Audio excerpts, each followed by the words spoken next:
Hoje eu quero tratar aqui de um assunto que considero muito relevante para a nossa atualidade. Quero falar sobre obesidade e emagrecimento.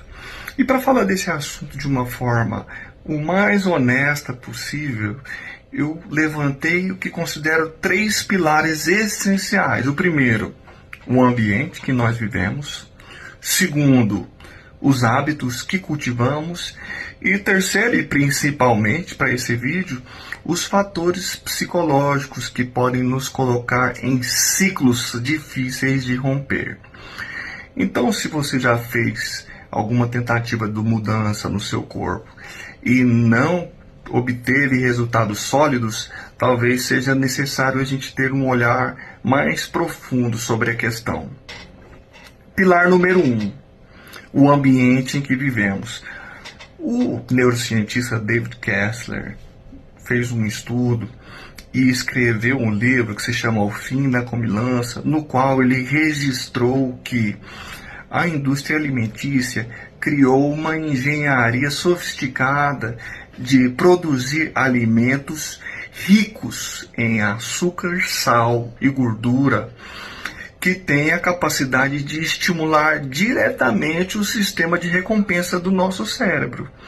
Então, os alimentos, eles têm uma função direta de alívio e repetição, funcionando basicamente como uma droga. Soma isso com um ambiente de bombardeio publicitário, no qual a gente vê praticidade, conforto e uma grande variedade de alimentos, pronto, está feita aí a fórmula para deixar a comida como uma fonte de escape emocional. Então, se você acha que a força de vontade é o seu problema, talvez você esteja subestimando o ambiente que está inserido. Esse ambiente foi feito para você falhar. Segundo pilar, hábitos, que tem a ver com alimentação e exercícios físicos. Bom, isso é tudo muito básico, todos nós sabemos que alimentação e exercícios físicos são fundamentais para a gente combater a obesidade e alcançar um emagrecimento sólido. Porém, como é que a gente explica a situação em que pessoas vão ao nutricionista, praticam exercícios, mas não conseguem resultados sólidos? É porque só a motivação não consegue sustentar mudanças mais profundas. Quando você está estressada, ansiosa, cansada, qual que é o hábito que fica de pé? Então precisa haver um ajuste emocional para que a disciplina funcione. Bloco número 3. Os fatores psicológicos. Onde é que entra então a questão?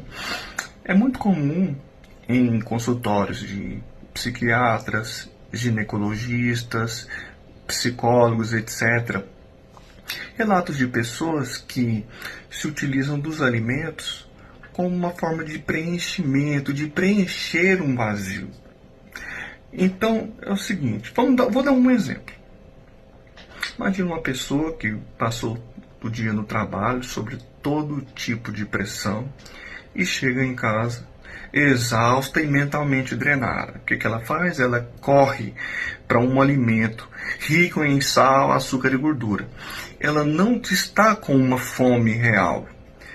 Só que imediatamente ela sente um alívio. Esse alívio é o que a gente chama de ganho secundário.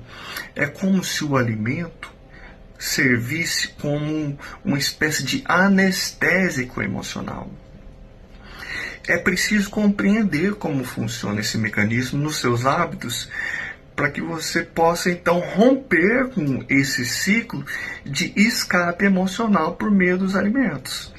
Enquanto esse padrão não for olhado com cautela, ele se repete, e é aí que entra a psicoterapia, para trazer um olhar mais profundo, para entender por que o seu corpo virou um campo de batalha. É importante então entender o que você come e por que você come. E o que os seus hábitos estão dizendo, o que o seu corpo está dizendo, ele precisa ser escutado e não só modificado. Então, se você já tentou de tudo e nunca conseguiu um resultado sólido, talvez a psicoterapia seja um caminho para você. E se for isso, estou à disposição para te ouvir de uma forma humana e técnica.